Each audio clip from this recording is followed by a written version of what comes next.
Top quality और consistent performance के लिए सिर्फ सिल्वर पंप्स। टॉप क्वालिटी और कंसिस्टेंट परफॉर्मेंस के लिए सिर्फ सिल्वर पंप्स, नाम याद रखना। गंगापूर धरणाच्या पाणलोट क्षेत्रात सुरू असलेल्या संततधार पावसामुळे गंगापूर धरणातून गोदावरी नदी पात्रामध्ये विसर्ग सुरूच आहे। आपण सध्या नाशिकच्या रामकुंड परिसरामध्ये आहोत। या ठिकाणी जर बघितलं तर आपल्याला रामकुंड अद्यापही पाण्यातच असल्याचं बघायला मिळत आहे। रामकुंड परिसरात असलेल्या अनेक लहान मोठ्या मंदिरांना पाण्याचा वेढा देखील कायम असल्याचं आपल्याला या ठिकाणी पाहायला मिळत आहे। गंगापूर धरणातून 6336 क्युसेस वेगाने पाण्याचा विसर्ग जो आहे तो गोदावरी नदी पात्रामध्ये सुरू आहे।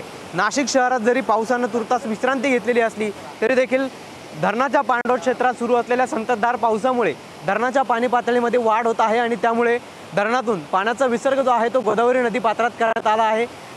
त्यामुळे आपल्याला रामकुंड परिसरातील ही पूरसदृश्य परिस्थिती जी आहे ती या ठिकाणी पाहायला मिळत आहे। आपण सध्या रामकुंडातील मंदिर पाहत आहोत। अद्यापही आपल्याला पाण्यात असल्याचं या ठिकाणी पाहायला मिळतंय।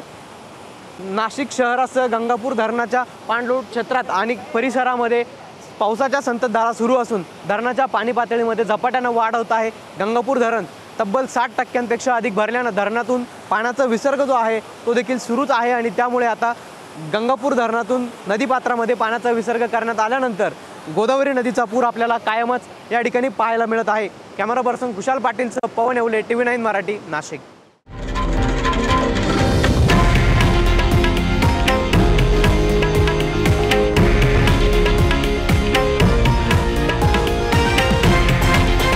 हे आहे देशातील नंबर 1 न्यूज नेटवर्क आणि आपण पाहत आहात TV9 मराठी, एकमेव।